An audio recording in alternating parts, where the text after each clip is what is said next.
Bonjour, aujourd'hui nous allons parler d'une bande dessinée qui se nomme Premier pas, découverte pendant le projet Lycéens et livres et auteurs d'aujourd'hui. Cet album fut créé par l'auteur Victor Lejeune. Ce projet est soutenu par la région Centre-Val de Loire via Cyclic. La bande dessinée évoque l'histoire d'un jeune singe nommé Ham. Il fut braconné et enlevé à sa famille dès son plus jeune âge. On va suivre Ham qui va suivre une formation pour aller dans l'espace. Nous allons donc passer à l'interview de monsieur Victor Lejeune. Alors, monsieur Lejeune, est-ce que pourrez-vous vous présenter? Alors, je m'appelle Victor Lejeune, j'ai 35 ans et je suis auteur de bande dessinée, illustrateur. Euh, avez-vous été à l'origine d'autres bandes dessinées? Alors oui, j'ai fait de la bande dessinée en autopublication, c'est-à-dire que j'allais les faire imprimer moi-même, je les reliais moi-même et je les vendais moi-même. C'est ma première bande dessinée chez un éditeur. Puis maintenant, j'ai d'autres bandes dessinées qui sont en cours, qui sont pas sorties, mais qui devraient arriver quand le temps le permettra. Ok. Euh, pourquoi un singe dans l'espace? J'aime bien l'espace, c'est un univers qui me parle et qui m'inspire plein de choses. Il y a plein de symboliques qui me plaisent derrière. Et le singe de l'espace, j'aime bien la symbolique parce que le singe, il nous ramène à notre animalité à nous, quoi. Et le fait qu'il aille dans l'espace, c'est un peu l'avenir quelque part. Je sais pas si c'est l'avenir, mais en tout cas, c'est quelque chose qui évoque l'avenir, qui évoque le futur. Les deux ensemble, je trouve ça intéressant en fait. Ok. Comment vous est venue cette idée? Et ben, comme je disais, j'aime bien l'espace. Et puis, je suis tombé sur un documentaire sur Internet qui parlait l'histoire de ce singe qui naît dans les forêts d'Afrique et qui va dans l'espace. Je me suis dit, ok, il y a plein d'idées, plein de symboles qui me parlent et il y a tout ce qu'il faut pour faire une bonne histoire. Il suffit de la romancer un peu. Donc voilà, c'est une histoire vraie qui m'a inspiré et j'en ai fait un livre. D'accord. Quelle trace avez-vous voulu laisser dans le monde de la BD? Waouh, la question. Je ne sais pas si j'ai voulu laisser une trace.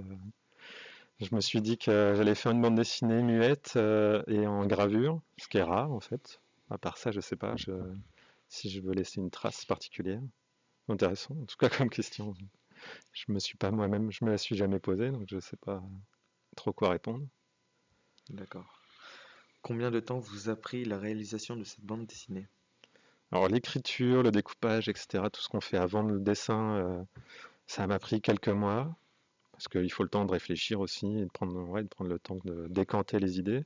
Après le dessin lui-même, comme je disais, c'est de la gravure, c'est un travail qui est long, plus long que du crayon, du feutre, etc.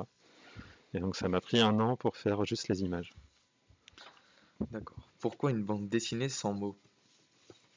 Alors il y a trois raisons à ça. La première, c'est parce que j'ai des parents qui sont très littéraires et j'ai peur des mots en fait.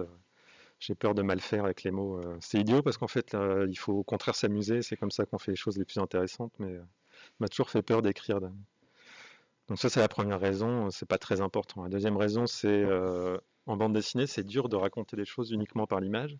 C'est intéressant, c'est un défi à relever en fait. Mais mais c'est pas évident, tout simplement. Donc c'était un défi. C'était un peu pour me dire allez, je peux le faire. Je peux raconter des choses uniquement par l'image. Et la troisième raison qui est la plus importante, c'est parce que je raconte l'histoire du singe. Et un singe, bah, ça parle pas, on sait pas trop comment ça pense. Ça pense, mais on sait pas comment. Et donc je me suis dit, bah, faisons une histoire muette parce que le singe, il parle pas et qu'il comprend pas ce que les gens disent autour de lui. Donc si je veux raconter son point de vue, que le lecteur soit à sa place, à lui, bah, il faut mieux que l'histoire soit muette. Euh, pourquoi vous utilisez différentes époques dans la bande dessinée? Ouais, Comme le Moyen Âge, l'Antiquité, comme titre de passage. alors pour chapitrer mon livre, ouais, bah, en fait, c'est parce que vraiment, comment dire, le singe, comme je disais, ça nous rappelle un peu euh, l'origine de l'humanité, on va dire, et le cosmonaute, le futur, quelque part. Donc, faire des liens entre les deux, faire des liens entre le singe et l'espace, et donc entre le singe et l'humanité, bah, je trouvais que tout de suite, ça allait créer des choses dans la tête du lecteur, en fait. C'est un peu l'histoire de l'humanité résumée à une vie de singe, ce livre. Pourquoi avoir choisi la gravure et pas le dessin? Bah, la gravure, je suis tombé dedans un peu par hasard. Et j'aime bien ça. C'est quelque chose qui est assez rare en bande dessinée. Je me suis dit que j'allais me démarquer en faisant un peu une bande dessinée en gravure. Puis j'aime ça tout simplement. C'est quelque chose. Ça donne un trait très particulier qui est très particulier. J'ai un ami qui dit une planche de gravure, c'est un champ de bataille. Des fois, c'est toi qui gagne, des fois, c'est la matière qui gagne. Le trait, on le fait jamais comme on veut sur une plaque de gravure parce qu'elle résiste en fait. Ça donne un trait que je trouve plus beau, plus fort. C'est différent, mais c'est beau en fait la gravure tout simplement. Pouvez-vous expliquer ce que c'est que la gravure rhodoïde? Alors moi, je prends des. Donc c'est une technique qu'on n'est pas beaucoup à pratiquer, mais qui commence à se faire de plus en plus. Donc je prends enfin une feuille de plastique transparente un peu épaisse, mais c'est juste une feuille de plastique.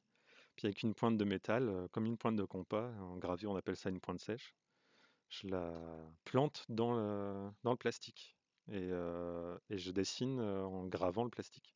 Après je mets un gros coup de pastel gras dessus et puis j'essuie le pastel gras et il reste que dans les traits gravés. Voilà, et on scanne la plaque telle quelle. Comment les lecteurs ont-ils perçu la bande dessinée? Ma bande dessinée, celle-là spécifiquement. Oui, la vôtre. Oui, de toute façon. Bah, c'est intéressant en fait, la plupart des gens, ils l'ont plutôt bien reçu, ils ont bien compris ce que je voulais faire avec, ça c'est intéressant. Je sais pas, les gens comprennent que je demande au lecteur de se mettre à la place du singe et donc ils se mettent à la place du singe, ils imaginent un peu ce qui lui est arrivé parce que lui, comme on a dit, il commence dans les forêts africaines, il se fait braconner et il comprend rien de ce qui lui arrive et en fait, il va vivre un peu une aventure, un peu une quête initiatique, mais sans le vouloir, sans rien demander, sans comprendre ce qui lui arrive.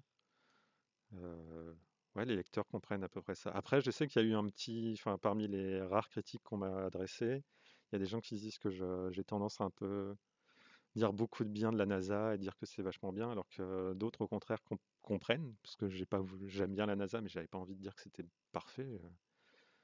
Comprennent que ouais, j'idéalise pas non plus ce qui arrive au singe, même quand on le traite à peu près bien, il comprend quand même pas ce qui lui arrive, on lui demande pas son avis, on risque sa vie à l'envoyer dans l'espace sans lui demander ouais, ce qu'il en pense. Avez-vous d'autres projets livresques? Si oui, quels sont-ils? Alors j'ai plein de projets livresques, il y a des choses qui devraient arriver bientôt. J'ai travaillé avec un auteur allemand pour un livre, on est trois à avoir fait chacun des petites histoires. Je sais pas quand ça sortira, mais on verra. Mais surtout, j'ai inventé un système de reliure. Donc j'ai des pages qui s'ouvrent et qui se replient, pas comme un livre normal, mais on va dire que ça tourne en rond. Les pages tournent en rond les unes sur les autres. Et ça devrait déjà être sorti, mais bon, tout a été retardé à cause de la crise sanitaire.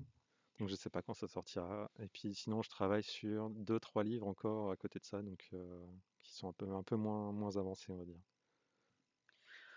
Bah, merci. Bah, nous vous remercions pour le temps que vous nous avez accordé pour cette interview Merci à vous. et nous vous souhaitons une bonne réussite dans vos nouveaux projets qui arriveront plus tard. Bah, de même.